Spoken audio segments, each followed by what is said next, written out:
mango pudding. Kailangan natin ng egg.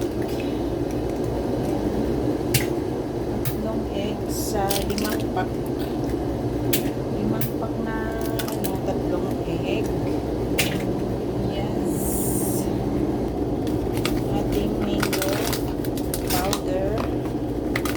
Tanggalin lang natin isa-isa sa box. Tanggalin natin isa-isa. At ibukos. Yan, ilagay na. So, lalagay natin ng mainit na water. Tansyahin nyo lang, huwag marami. Kasi ang ano nito, yung maluluto lang yung kanyang jelly. Yes, yes, yo. Yan lang siya. Halo-halo hanggat sa ma-dissolve. Kunti lang yung tubig guys na mainit para sapat lang dun sa maluto yung jelly niya. Kasi malamig na tubig ang ilalagay natin mamaya. Haluin lang hanggat sa ma-clear natin yung ano niya. Yung jelly, ma-dissolve lahat yung sugar. Yan, itong pack ng jelly na to, may ano na siya, hindi mo na kailangan mag-add ng sugar. Yes.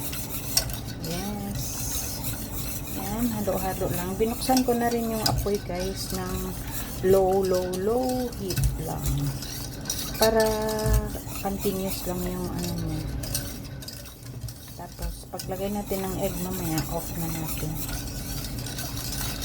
Kasi hindi kailangan wag mag bubbles yung egg. Yes, continue lang. And okay na yung jelly. Egg naman. Haluin mo lang ng tapos ilalagay natin doon sa jelly mixture. Yes, yo. Halo-halo. Tapos dahan-dahan mong ilagay dito. I-off mo na yung fire. Tapos diretso na. Para hindi magpo-form na ano. Kaya haluin. Tanggalin na natin dyan. Yes, yo. Tapos salain natin to. Yan na siya. Tanggalin. So, i-strain na natin para yung mga buo-buo niya maging smooth yung effect, matanggal yung mga buo-buo. Yes. I-strain na natin. Dito ko na lang sa maliit kasi yung isang malaki, yung malaking strainer ko masyadong maliit yung butas. So dito ko na lang siya i-strain para creamy. Tapos saka natin i-add yung evap milk. So sa ganitong naluluto na yung egg. Diba? That's it. Pansit. Okay na yan. Yeah.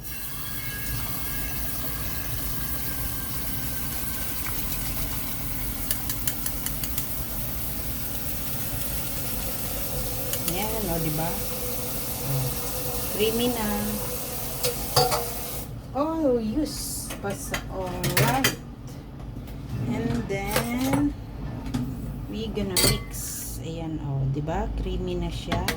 So, lalagay na natin yung evap na nilagay ko sa freezer para mabilis lumamig. Yan, lagay na natin ang carnation evap. Ina-strain ko siya guys para smooth ba? Wala kayo dyan. Basta smooth siya. Ayan. Tapos lalagyan natin ng water yung bote para sayang din kasi yung laman, diba? Diba? And then you shake. Sayang din kasi yun. Kailangan malamig na tubig yung idagdag niya guys, para mabilis na siya mabuo yung jelly natin pag malamig na water. Yeah. Dapat malamig yung evap nilagay ko yun sa freezer para mabilis siya lumamig. Yan, sayang. Kaya kapag pinakuluan yung jelly, kailangan konting water lang para kasi ang pinaka main purpose is yung malamig. Yan, mikos-mekos, halo-halo na, parang over na yung lagayan ko guys. Parang hindi na kasya dito yan. Lipat natin. Lipat ko na dito sa malaking bowl. Dinalian ko siya ng init na water for sure. Para for sure ang ayan na. Dito na tayo sa pinakamalaki. Para maganda. Ayan. Oh my god, this is so good.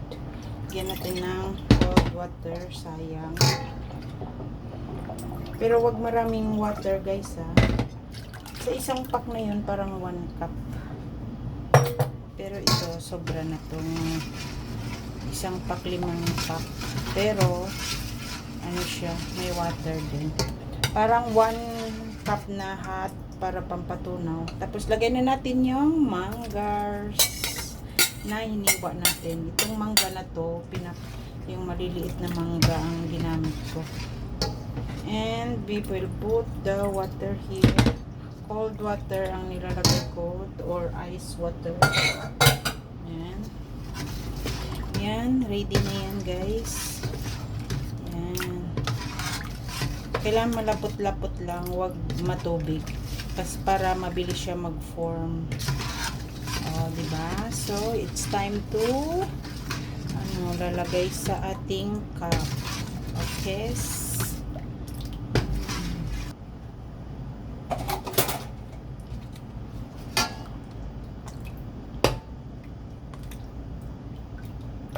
Medyo malalaki yung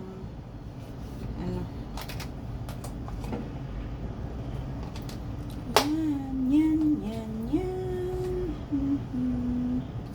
So ayan guys, to the rescue itong malaking kasi wala na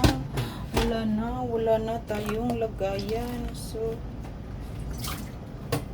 wala akong pang talaga. Hindi ako bumili. Oh my god, sayang. Sige lang. Lalaking lang ito. Dito lang for home. Lang to. For home use. Ha?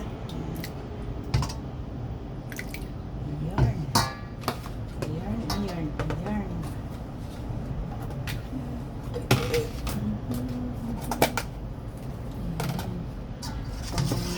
To. Sarap.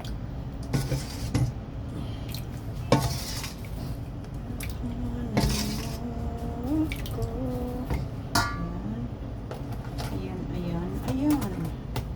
Ay, baliktad naman yung Okay.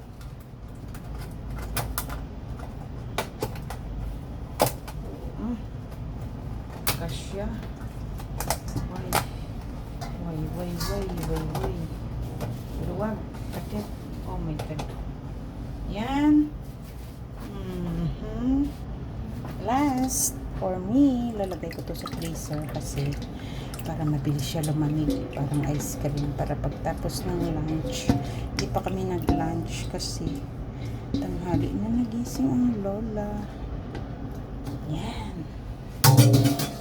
Let's eat. Finish. Mango pudding. 1, 2, 3, 4, 5, 6, 7, 8, 9, 10.